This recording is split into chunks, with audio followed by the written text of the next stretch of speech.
जब पहली बार किसी आदिमानव ने आकाश की ओर देखा और चमकते तारों के बीच खुद को छोटा पाया, तो क्या उसके मन में यह सवाल नहीं आया होगा, क्या कोई है जो हमें देख रहा है? क्या मैं अकेला हूं? यही से जन्म हुआ उस प्रश्न का, जो आज तक सबसे बड़ा सवाल बना हुआ है। भगवान है या नहीं? जब दुनिया के दूसरे हिस्सों में धर्म केवल ईश्वर के आदेशों और भय पर आधारित था, भारत में दर्शन एक प्रश्न से शुरू हुआ, मैं कौन हूँ? यहाँ ईश्वर को पाया नहीं जाता, अनुभव किया जाता है। यह अध्याय उस दार्शनिक यात्रा की पड़ताल करेगा जिसमें भारत के 6 प्रमुख दर्शनों ने ईश्वर को कैसे देखा, समझा और उससे संवाद किया। 1. वेदांत, ब्रह्मा सत्य, जगन मिथ्या। शंकराचार्य का अद्वैत वेदांत। ईश्वर कोई बाहर की शक्ति नहीं, बल्कि वही चेतना है जो हर कण में है। ब्रह्मा और आत्मा एक ही हैं। ईश्वर को पाने का मार्ग ज्ञान जनाना है। जब तुम स्वयं को जान जाते हो तब ईश्वर को जान जाते हो। रामानुज का विशिष्टाद्वैत। आत्मा अलग है पर भगवान से जुड़ी हुई है, जैसे एक पत्ता पेड़ से जुड़ा है।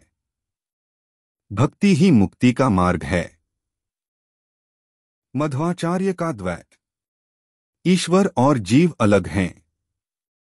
भगवान विष्णु सर्वोच्च हैं और हमारी आत्मा उनसे शरण पाकर ही मुक्त हो सकती है। तीनों मत एक ही सत्य की ओर जाते हैं, पर दृष्टि अलग है। 2. सांख्य दर्शन, बिना ईश्वर के मोक्ष की खोज। ऋषि कपिल का दर्शन ईश्वर को निष्क्रिय मानता है। यहाँ 2 तत्व हैं, पुरुष चेतन और प्रकृति अचेतन।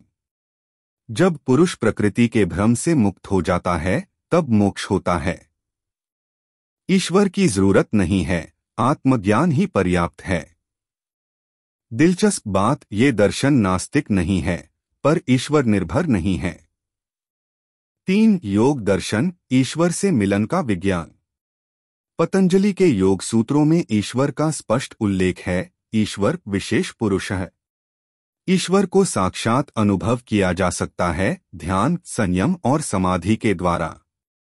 ईश्वर यहाँ कोई रूप नहीं, बल्कि शुद्ध चेतना है जिसे आप अनुभव कर सकते हैं। ईश्वर प्राप्य नहीं, अनुभव्य है। 4. न्याय और वैशेषिक दर्शन, तर्क से ईश्वर। न्याय दर्शन कहता है सृष्टि का कोई रचयिता है, क्योंकि यह एक सुव्यवस्थित प्रणाली है। जैसे घड़ी देखकर घड़ीसाज की कल्पना की जाती है, वैसे ही संसार देखकर एक सृष्टिकर्ता की। ये दर्शन तार्किक रूप से ईश्वर के अस्तित्व को साबित करते हैं। यह ईश्वर कोई मूर्ति नहीं, बल्कि तर्क से सिद्ध सृजन करता है। 5. मीमांसा, कर्म ही ईश्वर। प्राचीन पूर्व मीमांसा दर्शन ईश्वर को जरूरी नहीं मानता। उनके लिए वेद ही सर्वोच्च है और यज्ञ कर्म ही मुक्ति का मार्ग हैं। ईश्वर नहीं, नियम महत्वपूर्ण हैं।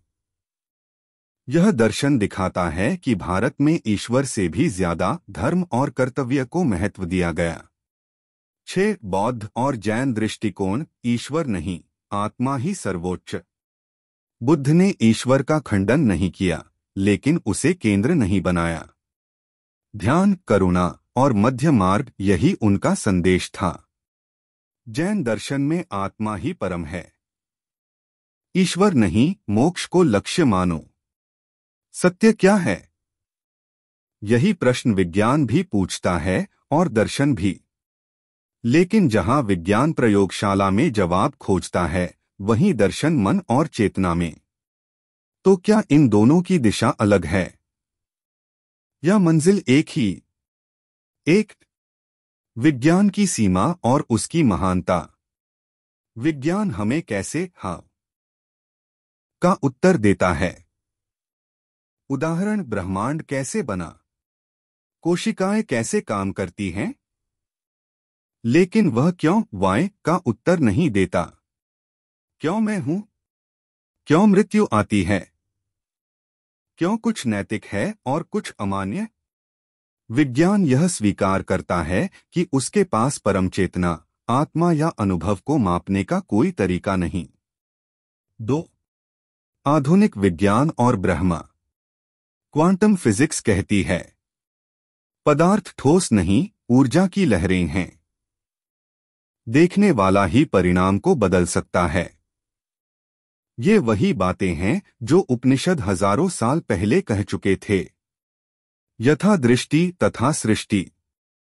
स्टीफन हॉकिंग, नील्स बोर और डेविड बॉहम जैसे वैज्ञानिक भी चेतना को ही सृष्टि की बुनियाद मानते थे। Consciousness is not in the brain is in the consciousness. आधुनिक न्यूरोसाइंटिस्ट्स की मान्यता। 3. विज्ञान बनाम धर्म नहीं, विज्ञान प्लस अध्यात्म। यूरोप में धर्म ने विज्ञान को दबाया था, गैलीलियो, ब्रूनो की कहानियां। लेकिन भारत में विज्ञान और धर्म ने साथ चलना सीखा। आयुर्वेद, खगोलशास्त्र, योग, वास्तुशास्त्र, ये सब वैज्ञानिक सोच और आध्यात्मिक दृष्टिकोण का समन्वय हैं। 4. डीएनए और पुनर्जन्म, आधुनिक खोजें। अमेरिका, जापान और भारत में कई वैज्ञानिक प्रयोगों में पाया गया कि बच्चे अपने पिछले जन्मों की बातें सटीक बता रहे हैं। Ian Stevenson, university of Virginia, ने ऐसे 2500 मामलों का अध्ययन किया। पुनर्जन्म, जो गरुड़ पुराण और भगवद गीता में बताया गया, अब वैज्ञानिक रिसर्च का विषय है। 5. बिग बैंग और ब्रह्मा का दिन। ब्रह्मा का एक दिन 4.32 अरब वर्ष। नासा के अनुसार बिग बैंग से अब तक का समय लगभग उतना ही है। क्या यह संयोग है या सनातन ज्ञान की वैज्ञानिक गहराई? 6. योग और ध्यान अब विज्ञान भी मानता है। हार्वर्ड और स्टैनफोर्ड में हुए शोध कहते हैं ध्यान से मस्तिष्क की संरचना बदल सकती है। डीएनए पर भी ध्यान का असर होता है। शरीर की रोग प्रतिरोधक क्षमता बढ़ती है। जो बातें पतंजलि ने 2500 साल पहले कही थीं, आज एमआरआई और ईईजी से सिद्ध हो रही हैं। 7. विज्ञान ने क्या स्वीकार किया? विषय भारतीय दर्शन, आधुनिक विज्ञान की स्थिति। ब्रह्मांड की उत्पत्ति, ब्रह्मा की रचना, बिग बैंग। चेतना, आत्मा, ब्रह्मा, कॉन्शियस ऑब्जर्वर थ्योरी। मृत्यु के बाद जीवन, पुनर्जन्म, कर्म, पास्ट लाइफ स्टडीज, एनडीई। ऊर्जा और पदार्थ, सर्वं खल्विदं ब्रह्मा, ईएमसी, आइंस्टाइन। 1.1 मनुष्य का सबसे पुराना सवाल। मनुष्य जब गुफाओं में रहता था, तब भी वह अपने डर को, आशा को और विस्मय को चित्रों में उकेरता था। बिजली की गर्जना, बारिश, सूर्य, चंद्रमा, ये सब उसके लिए ईश्वर के प्रतीक बन गए। प्राकृतिक शक्तियां जिन्हें वह समझ नहीं पाया, उन्हें उसने देवता कहा। लेकिन क्या ये केवल डर की उपज थे, या कोई अदृश्य शक्ति सचमुच हमारे चारों ओर है? 1.2 आदिम सभ्यताओं की आस्था। संसार की हर सभ्यता ने किसी न किसी रूप में ईश्वर को स्वीकारा। मिस्र, फराओ खुद को ईश्वर का पुत्र मानते थे। रा, सूर्य देवता था जो प्रतिदिन आकाश में यात्रा करता था। यूनान, ज़्यूस, हेडीज, पोसाइडन, आकाश, समुद्र और मृत्यु के देवता। हर मानवीय भावना के लिए एक देवता। भारत, हजारों देवी देवताओं का तंत्र, लेकिन वेद कहता है एकं सद विप्रा बहुधा वदंती। सत्य एक है, ज्ञानी उसे अनेक रूपों में जानते हैं। 1.3 क्या यह केवल कल्पना है? आधुनिक युग के लोग यह प्रश्न उठाते हैं। क्या ईश्वर मनुष्य का आविष्कार है? नास्तिक तर्क देते हैं ईश्वर को कभी देखा नहीं, चमत्कार केवल संयोग होते हैं। अगर भगवान होते तो इतने अन्याय, युद्ध, गरीबी क्यों? रिचर्ड डॉकिंस जैसे वैज्ञानिक कहते हैं गॉड इज अ डिल्यूजन, एक मनोवैज्ञानिक भ्रम। लेकिन क्या केवल अनुभव न होना अस्तित्व न होना? 1.4 भारतीय दृष्टिकोण भीतर का ब्रह्म। भारत ने कभी ईश्वर को बाहर खोजने की बात नहीं की। वेदांत कहता है अह ब्रह्मास्मि, मैं ही ब्रह्मा हूं। उपनिषद कहते हैं यत्र यत्र मन गच्छति तत्र तत्र सः। जहां जहां मन जाता है वहीं वही परमात्मा है। यहां भगवान कोई बैठा हुआ बुढ़ा नहीं, बल्कि एक चैतन्य ऊर्जा है जो सब में है। 1.5 अनुभव बनाम तर्क। आपने किसी भक्त को देखा होगा जो बिना प्रश्न पूछे पूजा करता है, और एक वैज्ञानिक जो हर चीज का प्रमाण मांगता है। परंतु क्या दोनों ही अधूरे नहीं? प्रेम का प्रमाण क्या होता है? सपनों का कोई वजन नहीं, पर वे होते हैं। वैसे ही ईश्वर को महसूस किया जा सकता है, पर शायद कभी पूरी तरह समझा नहीं जा सकता। 6 सवाल अभी बाकी है। क्या भगवान है? या क्या भगवान नहीं हो सकते? यही से हमारी यात्रा शुरू होती है। आगे के अध्यायों में हम देखेंगे विज्ञान क्या कहता है, संतों और सूफियों के अनुभव, नियर डेथ एक्सपीरियंसेस (NDE), पुनर्जन्म और आत्मा की गवाही, और अंत में क्या ईश्वर सच में हमारे भीतर ही है? रात के अंधेरे में जब हम अकेले होते हैं और जीवन के सवाल हमें घूरते हैं, तो 2 आवाजें हमारे भीतर गूंजती हैं। एक कहती है सब भगवान की मर्जी है। दूसरी कहती है यह सब तर्क, कारण और विज्ञान है। यही है वो संघर्ष, आस्तिक बनाम नास्तिक। आस्तिक विश्वास की रोशनी में जीते लोग। भारत की मिट्टी में आस्था जन्म से ही संस्कार बनकर घुल जाती है। एक बच्चा जब पहली बार आंख खोलता है तो उसके कानों में कोई श्लोक गूंज रहा होता है, नमः शिवाय, शुभ लाभ, ईश्वर सर्वत्र है। आस्तिक होने का अर्थ सिर्फ भगवान को मानना नहीं है, बल्कि यह मानना है कि इस ब्रह्मांड में कोई शक्ति है जो हर चीज को दिशा दे रही है। उनका कहना है जीवन एक कर्मफल है। जो होता है अच्छे या बुरे कर्मों का नतीजा है। भगवान हर समय हमारे साथ हैं। हम उन्हें देख नहीं सकते, लेकिन महसूस कर सकते हैं। जैसे किसी की मां आईसीयू में थी और डॉक्टर ने कह दिया था आशा छोड़ दो, लेकिन वो मां बच गई। बेटा कहता है भगवान ने मेरी सुन ली। उनका तर्क नहीं, अनुभव बोलता है। आस्तिकों के लिए ईश्वर कोई प्रयोगशाला का विषय नहीं है।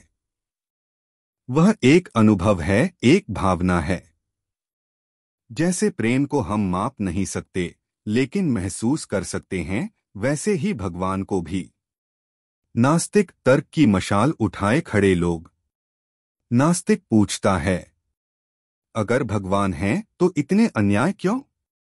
भूखे मरते बच्चे, युद्ध, बलात्कार, बाढ़, भूकंप, ये सब किसकी इच्छा से? अगर भगवान ने हमें बनाया तो उन्होंने इतना अधूरा क्यों बनाया? नास्तिक का आधार है तर्क और अनुभव दोनों। अगर कुछ दिखता नहीं, सुना नहीं जाता और उसकी उपस्थिति साबित नहीं होती तो वो हो कैसे सकता है? नास्तिकता कोई नई चीज नहीं है। चार्वाक ऋषि कह गए थे यावत जीवेत सुखं जीवेत ऋण कृत्वा घृतम पिबेत। जब तक जियो मजे से जियो, चाहे उधार लेकर घी पीना पड़े। उनके लिए कोई आत्मा, पुनर्जन्म या परमेश्वर जैसी कोई चीज नहीं है। उनका दर्शन कहता है जो दिखे वही है और जो मरे वो खत्म। जब दोनों विचार टकराते हैं, कल्पना कीजिए एक मंदिर में 2 व्यक्ति बैठे हैं। पहला व्यक्ति मस्त है, आंखें बंद, हाथ जोड़कर भगवान से बात कर रहा है। दूसरा व्यक्ति चुपचाप उसे देख रहा है और मन में सोच रहा है, क्या यह सब सिर्फ धोखा है? यह टकराव आज हर कॉलेज, हर चाय की दुकान, हर सोशल मीडिया पोस्ट पर होता है। लेकिन क्या कोई सही है और कोई गलत? मध्य मार्ग, एक तीसरा रास्ता। कई लोग कहते हैं, मैं न पूरी तरह आस्तिक हूं, न पूरी तरह नास्तिक। उन्हें कहते हैं अज्ञेयवादी, एग्नोस्टिक। इनका मानना है, हो सकता है कोई शक्ति हो, पर अभी हमें उसकी जानकारी नहीं है, और जब तक प्रमाण न हो तब तक हम झुकेंगे नहीं। इन्हें आप खुले विचारों वाले संशयवादी कह सकते हैं। विज्ञान क्या कहता है? नासा का वैज्ञानिक हो या CERN का रिसर्चर, आज विज्ञान खुद इस बात को स्वीकार कर रहा है कि हमारे ब्रह्मांड में इतनी व्यवस्था है कि उसे सिर्फ संयोग नहीं कहा जा सकता। चाहे वो फाइन ट्यूनिंग ऑफ यूनिवर्स हो या क्वांटम मैकेनिक्स की अनिश्चितता, सब कुछ एक बहुत ही सटीक ढंग से काम कर रहा है। स्टीफन हॉकिंग तक ने कहा था, the universe can and will create itself from nothing. पर सवाल ये है, वो नथिंग क्या है और उसे किसने बनाया? संतों की दृष्टि, महर्षि रमण, कबीर, नानक, मीरा, इन्होंने कभी भगवान को सिद्ध नहीं किया, इन्होंने भगवान को जिया। कबीर ने कहा, कस्तूरी कुंडल बसे, मृग ढूंढे बन माही। जो हम बाहर खोज रहे हैं वो हमारे भीतर ही है। तो क्या ईश्वर एक प्रसंग है या अनुभव? इस टकराव का समाधान तर्क से नहीं, अनुभव से निकलेगा। हम जितना सोचेंगे उतना उलझेंगे, और जितना मौन होकर देखेंगे उतना समझेंगे। ईश्वर को मानना या न मानना, यह जीवन के उस अनुभव पर निर्भर करता है जो हमने जिया है। जो किसी नेत्रहीन को रंग दिखाने की कोशिश करता है वो असफल होगा। ठीक वैसे ही जो ईश्वर को सिर्फ तर्क से समझना चाहेगा वो अधूरा ही रहेगा।